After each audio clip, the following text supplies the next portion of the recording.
po sa special number. Salamat sa Diana. Natagpuan. Kaya ngayon, natagpuan niya yung ano yun? Ito lang eh. Hintay lang sa. O natagpuan niya yung tagumpay at kabiguan.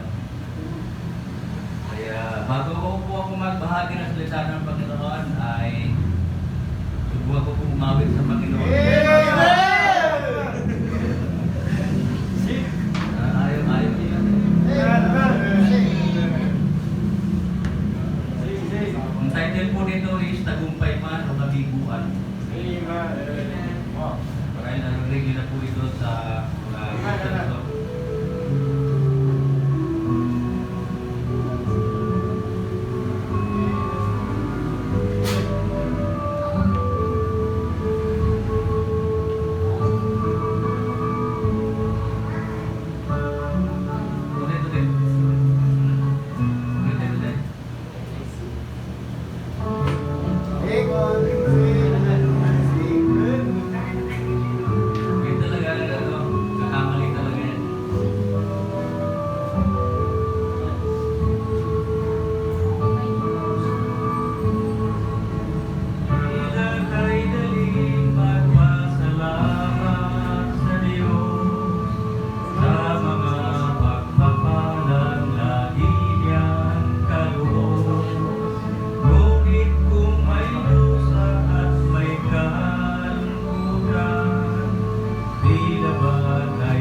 Hirap na puso'y kanyang papawiin.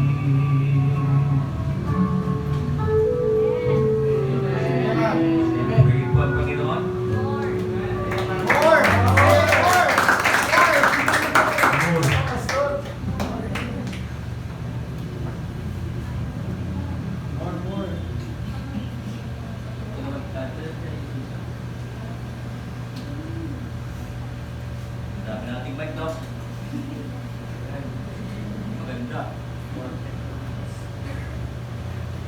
problema sa mundo.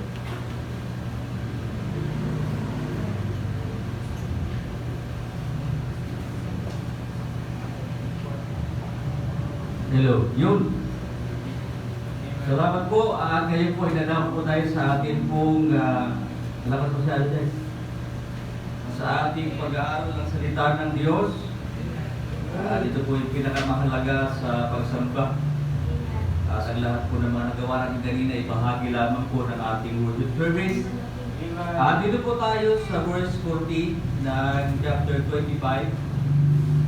Sabi niya po sa wikang English, "And the king shall answer, say unto them, Verily I say unto you, inasmuch as ye have done it unto one of the least of these my brethren, ye have done it unto me." At sasagot ang hari at sasabihin sa kanila, "Katotohanan sinasabi ko sa inyo, yamang inyong ginawa sa isa dito sa aking mga kapatid, kahit sa pinakamaliit na ito, ay sa akin ninyo ito ginawa." Tayo po'y manalangin. O Diyos na mapagbalak makapangyarihan sa lahat, salamat po Panginoon sa naging bahagi na ilang Diyos ng aming pagsamba ngayong umaga po nito. At awitan, best number, ang choir, at yun po nandito po kami Panginoon sa pinakamahalagang bahagi ng pananambahan po namin. Walang iba kundi ang pangangaral ng iyong mga salita. Tulungan po kami, Panginoon, na maunawaan po namin ito.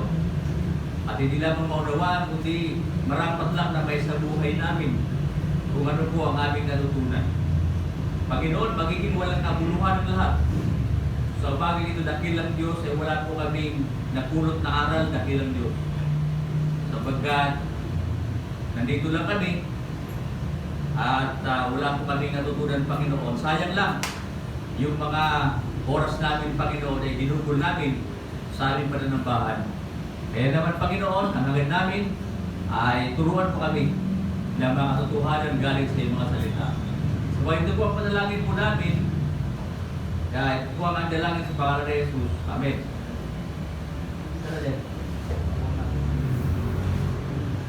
Ayan. So, ang ating po pag-aaral ngayon is 5 reasons to serve God.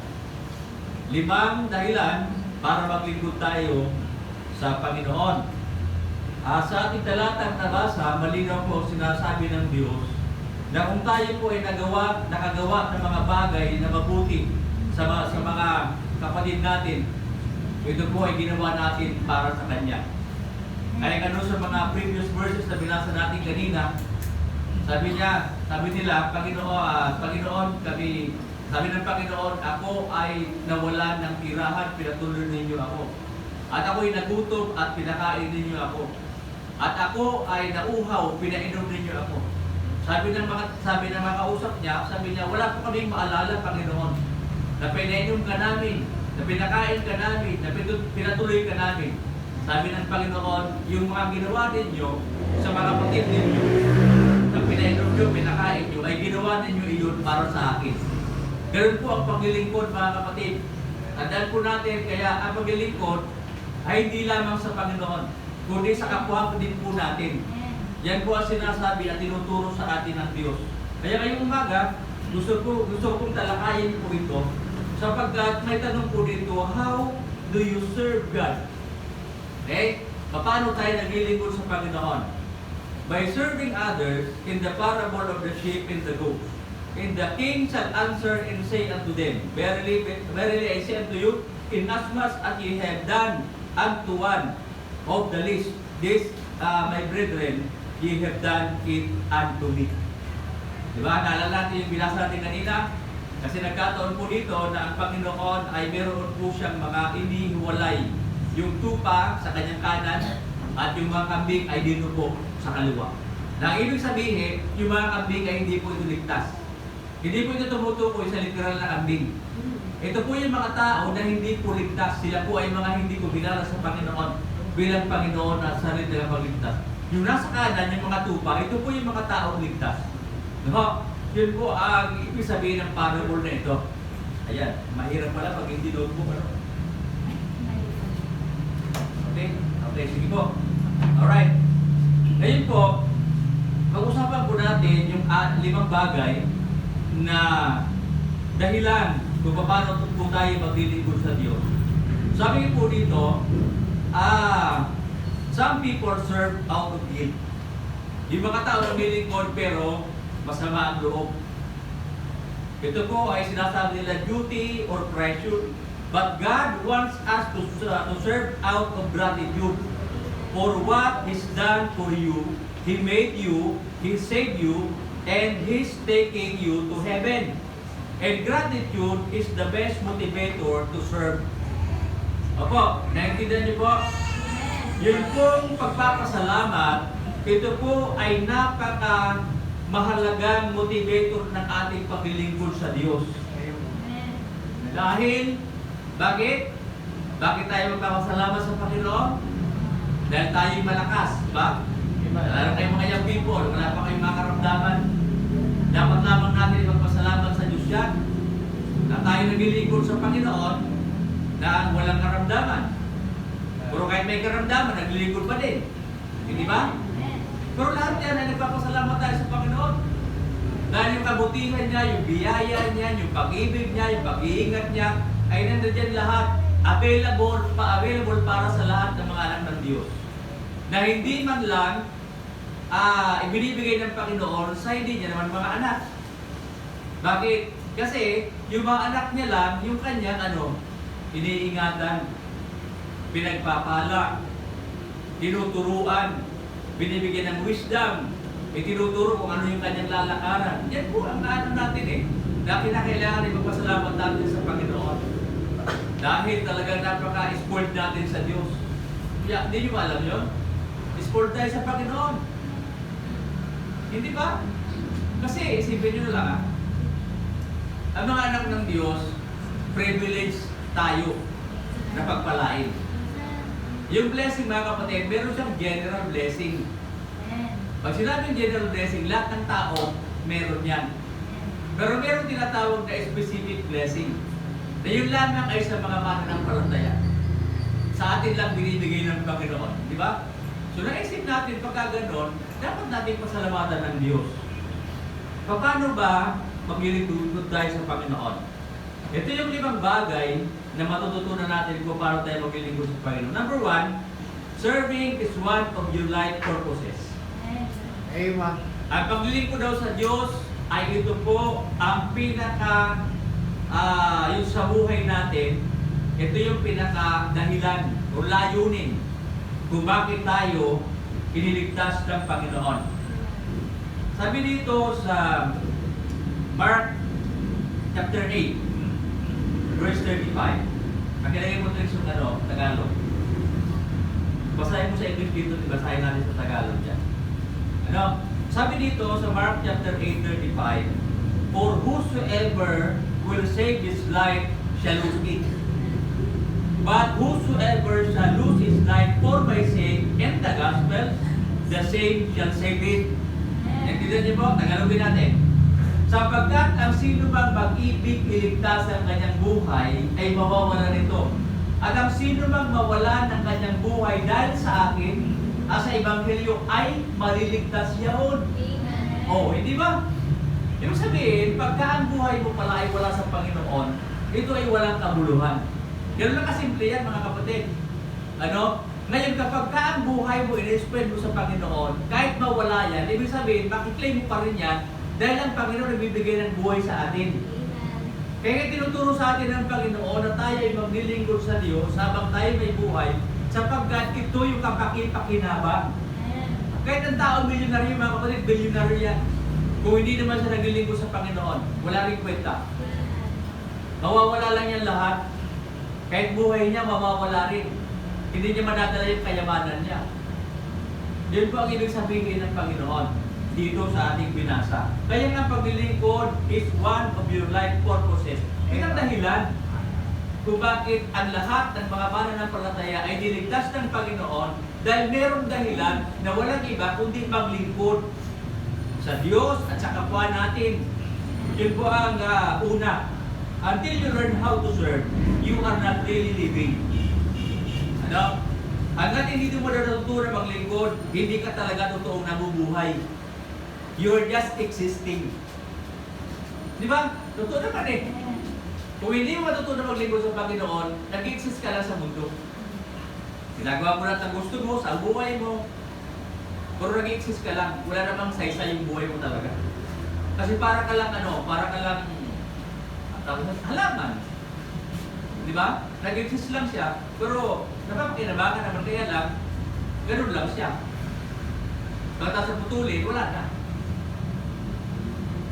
Pero ang tao na nakay Kristo, may purpose.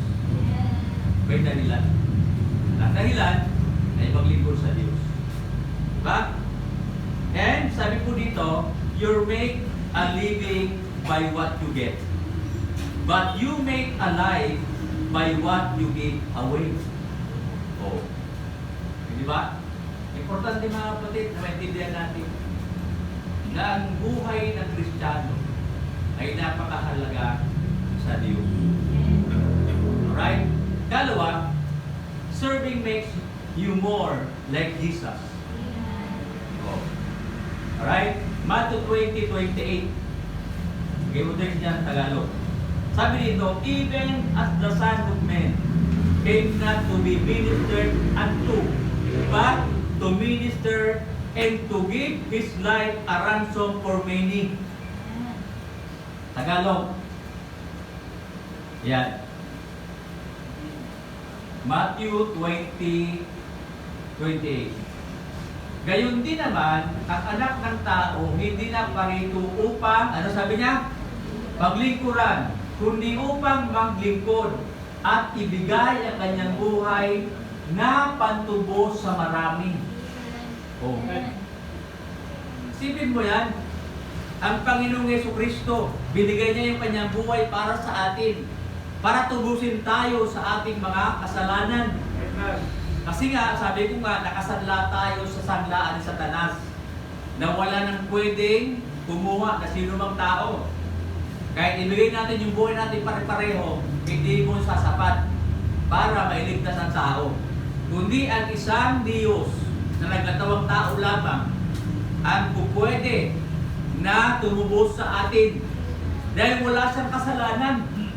Pero yung kasalanan natin, pinasan niya doon sa krus ng Kalbaryo. Yun po ang sinasabi ng banal na kasulatan po dito.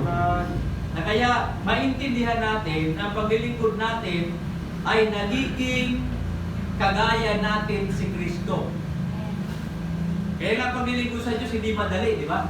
Amen. Nadadalian ba kayo? Hindi, pero masaya.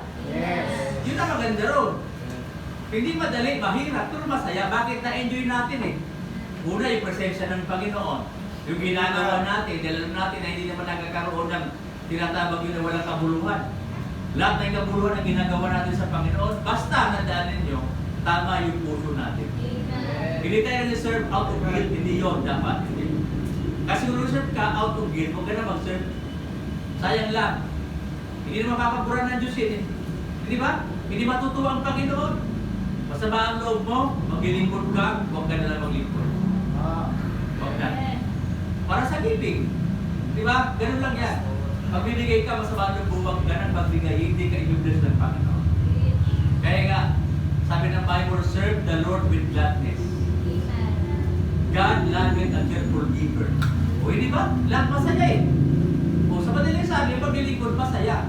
Para maging kagaya tayo ni Kristo. Ano? Naintindihan po? If you don't learn how to serve others, you will never grow to spiritual maturity. Kailangan nating matutunan maglingkod sa iba, sa kapwa natin. Para tayo ay lumago sa ating buhay pananampalataya. Ang totoo niyan, sabi dito, you'll be a spiritual baby your entire life. Sa buong buhay mo, pag hindi ka marunong maglingkod sa kapwa, magiging ka daw spiritual baby. Kung sinabi spiritual baby, matitisurin. Di ba yung bata? Kapag kunting sinabi mo sa kanya, magtatampo siya. Ganun na yung Kristiyano na baby pa siya. Kaya minsan may pastor, mga pastor, spiritual deity. So, matitisuri, nagagalit. Meron ako alam. Talaga naman patindi ang galit niya. Sobra. Oo. Sigaw ng sigaw. Talaga naman grabe. Ewan ko. Nagmumura pa ata yun eh. No. Sobrang galit niya. Yung isa naman, nagtampo naman, umalis. Punta ng Maynila. Samantalang doon kami sa Mahayhay. Laguna. Nabiyo lang natin. Umuwi. Nagbuto. Kung ano naman nga sinasabi niya, dapat ganito. Bira. Pastor yun ah. Kaya akala niyo ba may mga alam mga masulat na doon? Hindi po. Mature yung iba eh. Sabi ko sa inyo, pagka gano'n, may mga pastor talaga na ano siya eh, matitisway. Spiritual baby sila. And ikatlo, serving is the highest use of your time. Yan daw po ang pinakamataas na paggamit ng ating mga oras. Right? Bakit? Ito yung paborito nating verse. 1 Corinthians 15:58. Kaya Tagalogin mo dyan ang ating siya. Sabi dito, therefore, my beloved brethren, be steadfast, unmovable, always abounding in the work of the Lord, for as much as you know that your, sabi niya, labor is not in vain in the Lord. Oh. Diba napakaganda? Ngayon kaya nga mga kapatid, kung minamahal, magsitatag kayo, huwag makilos, at laging sumagana sa gawa ng Panginoon. Iyan ang nalalaman ninyo na hindi walang kabuluhan ang inyong gawa sa Panginoon. Napakaliwanag, hindi ba? Oh. Okay? Napakaliwanag na hindi nawawalan ng kabuluhan ang mga ginagawa natin, paghihirap natin sa Panginoon. Kaya, pinakamataas na uri ay ang ating yung oras natin sa paglilingkod sa Panginoon. If you want to make an impact, hindi po ito impact to an impact to leave a legacy, the highest use of your time is to serve God by serving others. Your service to the Lord is never wasted. Diba? Kaya dapat nag-serve tayo sa Panginoon, nag-serve tayo sa iba. Kagaya din yung mga nagtuturo ng bata. Diba? Paglilingkod yun eh. Oh. Bible study. Paglilingkod yun sa Panginoon, sa iba, sa mga tao, para malaman nila yung kaligtasan. Yung salita ng Diyos. At iba marami pa na pwede tayong ipaglingkod sa kapwa po natin. Kapag-anak natin, makakilala natin, yun ay paglilingkod sa kapwa natin. Meron tayong mga kilala na kailangan ng tulong, meron tayong may tulong. Yun, serving others yun eh. Hindi ba? Kahit na hindi pera. Yung manpower, tinatawag, ay paglilingkod yun sa kapwa natin. Alright? So malinaw po yan mga kapatid. And number 4, alright? So, dalawa na lang po ito. Serving is the secret to greatness. Ang paglilingkod daw po ay isang sikreto sa tinatawag na kadakilaan. Matthew 20:26. Sabi dito, but it shall not be so among you, but whosoever will be great among you, let him be your minister. Ayan. Sa inyo, hindi nagkakagayon, kundi ang sino mang mag-iibig na dumakila sa inyo ay magiging lingkod ninyo. Oh. Kung sino daw na dumakila sa atin ay magiging lingkod natin. True greatness comes from servanthood, not for living for yourself. Ano? The greatest leaders are those who serve the most. Yan po yung mga greatest leader. Yung naglilingkod talaga ng totoo. Who serve, sabi po dito, ay the most. Yan po ang great leader. At hindi naman siya magiging great leader kung hindi naman siya great follower. Tama. Hindi magsisimula yun. Yes, Father. Kasi, doon ka tinitrain eh. Di ba? Sa pagiging follower mo. Kaya nga ang Panginoong Yesu Cristo, trainin niya muna yung mga disciples, para sumunod sa Kanya eh. Oo. Tapos tira niyo si Paul, naging leader siya. Kasi, ganoon yun eh. Na ito po yung pinakamataas na antas na oras natin, yung paglilingkod natin sa Diyos. And, yung paglilingkod natin sa Panginoon ay sikreto para maging dakila. Na parito tayo, hindi tayo para maglingkuran, kundi dapat maglingkod. Yun ang tinatawag na pagiging kagaya ni Kristo. Hindi man tayo napako, pero ginawa ni Kristo na gawa natin. No? And thus, serving will be rewarded in heaven. Pinaka-mainam talaga. Serving will be rewarded in heaven. Mark 10:29 to 30. Basahin ko po dito mamaya tatagulungin natin. And Jesus answered and said, Verily I say to you, there is no man that hath left house, or brethren, or sisters, or father, or mother, or wife, or children, or lands, for my sake and the gospel. But he shall receive 100-fold now, and at this time, houses, and brethren, and sisters, and mothers, and the children, and land with persecution, and in the world, come to come eternal life. Okay, sabi po dito, ayan, basahin po natin sa sabay-sabay, 29:30, Tagalog, ready now, read.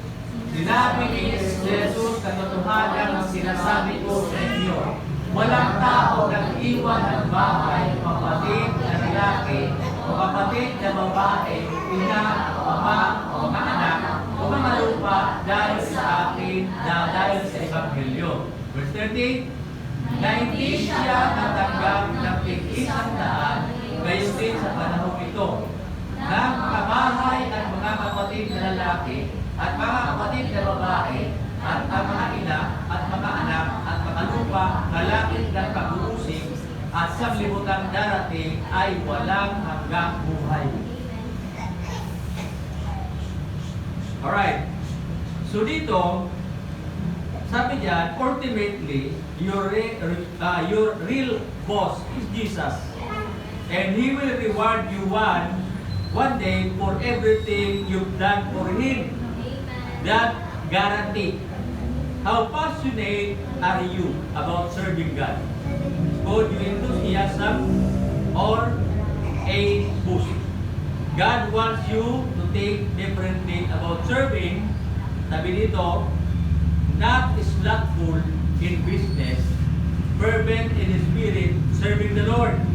Sabi sa Tagalog, huwag makatamad sa pagsusumikap, maningas sa espiritu, mapaglingkod sa Panginoon.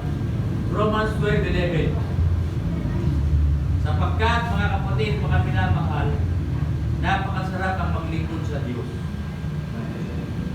Diba? Amen po? Amen. Masarap maglingkod sa Panginoon. Tandaan niyo. Amen. Dahil kami ni Masuragi, doon pa lang sa Bible School, mahirap na.